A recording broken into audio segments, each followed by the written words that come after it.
India के financial service industry का एक ट्रस्टेड और पुराना नाम आनंद राठी। अब आनंद राठी ग्रुप की company Anand Rathi share and stock broker का आईपीओ आया है, जो 23 सितंबर को ओपन होने वाला है। तो इस आईपीओ की डिटेल्स की बात करेंगे, कंपनी किस तरीके की फाइनेंशियल्स जनरेट करती है वो बात करेंगे, और इस आईपीओ में आपको किस तरीके का लिस्टिंग बेनिफिट होने के चांसेस हैं और क्या यहाँ अप्लाई करना चाहिए या नहीं, इस सब चीज़ों के बारे में बात करेंगे। तो वीडियो को कंप्लीट देखिए।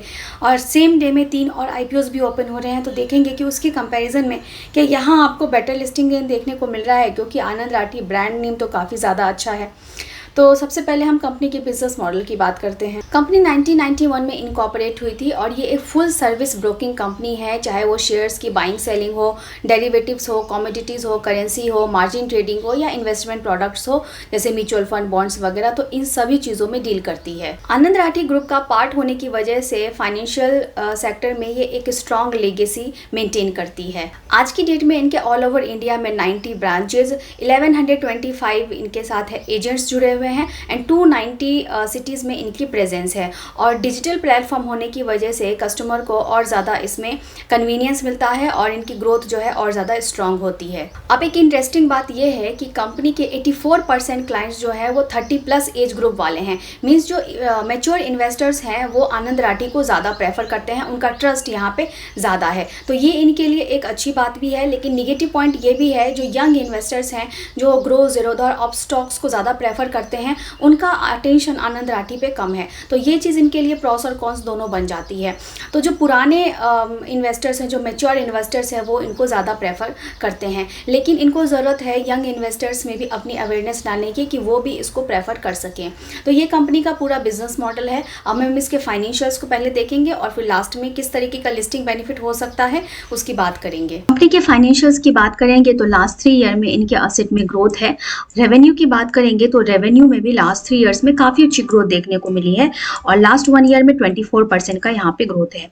प्रॉफिट आफ्टर टैक्स में भी आप देखेंगे तो कंपनी काफ़ी अच्छा परफॉर्म कर रही है और कंसिस्टेंट यहाँ पे प्रॉफिट बना के दिखा रही है और लास्ट 1 ईयर में इनके प्रॉफिट में 34% का ग्रोथ है। नाउ एबिटा भी ग्रोइंग है, नेटवर्थ भी कंपनी की ग्रोइंग है, रिजर्व सरप्लस भी कंपनी के इंक्रीज हो रहे हैं, पर यहाँ पे कंपनी के पास बोरिंग्स हैं वो भी इंक्रीज हो रहे हैं। तो यहाँ पे ब्रोकिंग की कंपनी है। अब इस तरीके से हमें दिख रहा है कि कंपनी फाइनेंशियली स्ट्रांग है, प्रॉफिटेबल कंपनी है। रिटर्न रेशोज की बात करते हैं तो कंपनी के रिटर्न रेशोज भी काफ़ी अच्छे हैं।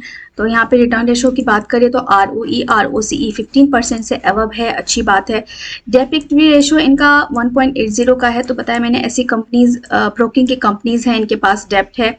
रिटर्न ऑन नेटवर्थ 23.12% का है, पैट मार्जिन 12.23% का है। तो ऑल एंगल से कंपनी के रिटर्न रेशोज भी काफ़ी अच्छे हैं और इनका PE रेशो है 17.87% का। तो कंपनी की वैल्यूशंस भी इस IPO की जो है वो अच्छी हैं। इस IPO की डिटेल्स की बात करें तो ये IPO 23 सितंबर को ओपन होगा और 25 सितंबर को ये क्लोज हो जाएगा। अगर आप इस IPO में अप्लाई करते हैं तो इसका अलॉटमेंट मींस रिजल्ट आउट होगा 26 को, और अगर आपको ये IPO मिल जाता है तो 29 को आपके डीमैट अकाउंट में ये IPO आ जाएंगे, नहीं तो सेम डे से रिफंड प्रोसेस स्टार्ट हो जाएगा और 30 सितंबर को कंपनी एक्सचेंज पे लिस्ट हो जाएगी। ₹5 पर शेयर का इसका फेस वैल्यू है। इस IPO का प्राइस रखा गया है 414 पर शेयर का हायर कट ऑफ पे। एक लॉट में 36 शेयर्स रहेंगे और यहाँ पे अच्छी बात यह है कि ये पूरा IPO फ्रेश इशू है जिसका साइज है 745 करोड़ का। और यहाँ पे आनंद राठी के एम्प्लॉयज के लिए 25 रुपीस पर शेयर का जो है यह डिस्काउंट भी दिया गया है। तो ये IPO की डिटेल्स हो गई। ग्रे मार्केट प्रीमियम की बात करें तो जहाँ पे ग्रे मार्केट प्रीमियम में पहले इनका प्राइस जो 70 पे चल रहा था वो अब घट के हो गया है 24 में। तो यहाँ पे सभी IPOs में ग्रे मार्केट प्रीमियम के डिमांड में फॉल देखने को मिली है। तो अगर यहाँ पे बात करें तो पहले लिस्टिंग बेनिफिट जहाँ 16% की दिख रही थी वो सिर्फ अब 6% की दिख रही है। तो लिस्टिंग बेनिफिट यहाँ पे बहुत अच्छी नहीं है, लेकिन कंपनी का ब्रांड नेम काफ़ी स्ट्रांग है। और प्रॉफिटेबिलिटी की बात की तो कंपनी प्रॉफिटेबल है, ठीक ठाक प्रॉफिट जनरेट कर रही है, कंसिस्टेंसी मेंटेन की हुई है। तो ऐसे में क्या इस IPO में अप्लाई करना सही रहेगा या नहीं? तो इस तरीके के जब बहुत सारे IPOs आपके पास ऑप्शंस हैं तो इट्स बेटर कि आप उन IPOs के लिए जाएं जहां पे आपको ज़्यादा बेनिफिट देखने को मिल रहा है। जैसे कि हमने एटलांटा में देखा 19 to 20% तक का आपको बेनिफिट देखने को मिल रहा है।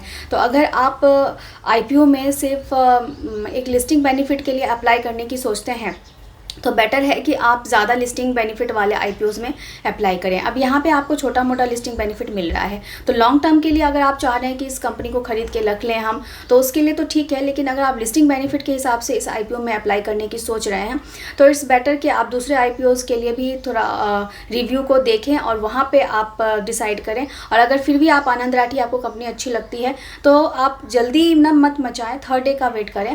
थर्ड डे के मिड डे तक काफ़ी पिक्चर क्लियर हो जाती है अगर बड़े इन्वेस्टर्स यहाँ पे डिमांड दिखाते हैं और 5 टाइम्स से ज़्यादा सब्सक्रिप्शन यहाँ पे देखने को मिलती है, तो इसमें काफ़ी ऑप्शंस रहते हैं कि यहाँ पे आपको एक ठीक ठाक लिस्टिंग बेनिफिट मिल सकता है। तो इट्स बेटर कि आप थर्ड डे का वेट करें। थर्ड डे में अगर इसमें अच्छी डिमांड आती है तो आप यहाँ पे एक डिसेंट लिस्टिंग इनके लिए अप्लाई कर सकते हैं।